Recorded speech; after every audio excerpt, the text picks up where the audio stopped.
There's a type of game which exists between the realms of AAA and indie titles, where big-name executives have their people sticking to similar mechanics across game series A, B, and C, where indie developers lack the manpower to become noticed without some sort of breakthrough idea.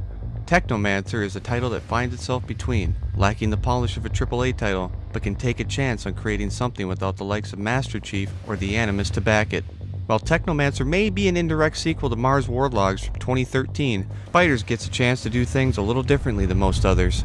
The protagonist's name is Zachariah Mancer, a Technomancer for the Army of Abundance. Sworn to fight for your city, my version of Zachariah has the same name and gender as everyone else's, but a few customization options exist. The standard allotment of facial options are at your disposal to create a Technomancer worth playing with. Story-wise, Zach is stuck as his alliances between his Technomancer brethren and the Army of Abundance are put to the test, each group wanting the player to carry out specific missions that further the cause of their group alone. This all comes while being tasked to protect the Technomancer's most sacred secret. During your adventures, you'll have to deal with a varying degree of voice acting.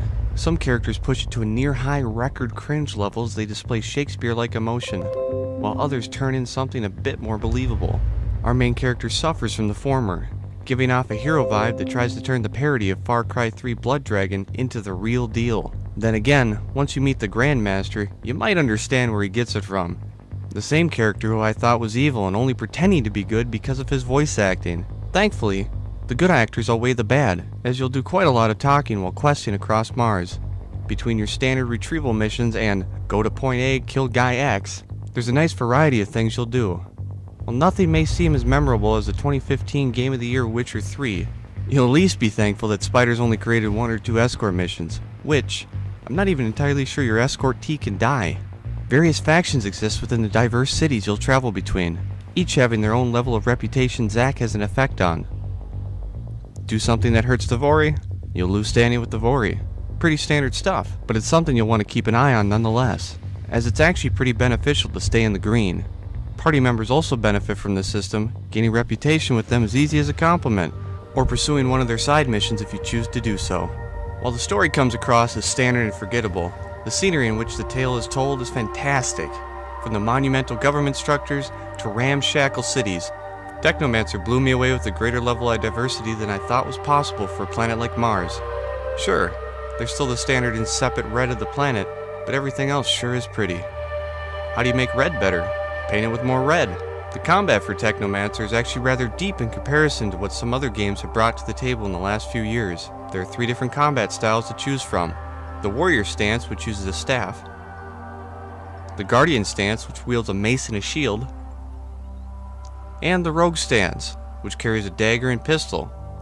Each has an area in which it excels, taking on multiple enemies at once, defending against attacks, or all-out obliteration. Mixing in with these 3 are the Technomancy powers. A set of both offensive and defensive skills are at your disposal if you choose to level them. One such ability causes massive electrical damage in the area, one-shotting most lower-level enemies in the game when coupled with multiple damage bonuses. Towards the end of the game, it was clearly a little overpowered, but that doesn't stifle my enjoyment from one engagement to the next. A lot of your combat prowess comes from the gear that you'll collect. Your basic gear types are there: boots, gloves, weapons, chest items, and headpieces. Almost every piece of gear can be upgraded with 1 to 3 different craftable expansions. The level of boost you'll receive from them will depend entirely on your crafting expertise, as well as the upgrade plans you've acquired. Some of your Zachariah accessories won't be equipable unless you've leveled them a bit, these items carrying power, strength, and agility restrictions, the 3 of which can help develop your damage output in different areas of combat. Equal in importance is the upgrade tree. Almost every level increase will give your character another point to spend on one of the 3 stances or Technomancy. It's obviously better to stick to 1 or 2 areas. As of writing this review, I have yet to come across an NPC or an item which allows you to re-roll your character skills, so choose wisely. On to the casual technical analysis of the game. Playing on PC, I was able to obtain a steady 60 frames per second with settings maxed at 1080p.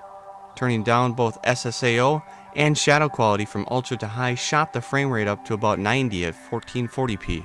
The hardware the computer used included an overclocked i7 6700K at 4.5 GHz, a Fury X GPU, an Evo 850 SSD, and 16 GB of RAM. Unfortunately, I was unable to test at 4K due to HDMI cable failure. The Technomancer won't be winning any Game of the Year awards, as it's not in the same league as Fallout 4 or Witcher 3. However, what's there is worth celebrating, especially at the price of around £34 or $45. For consoles, this price jumps to $60. It might be your best bet to wait. RPG fans that are looking to dive into a fresh new world filled with some disastrously funny acting, entertaining combat, and serviceable quests will love Technomancer. For Out of Lives, I give this game a solid 7.5 out of 10. If I make it back home, I'm at the bottom long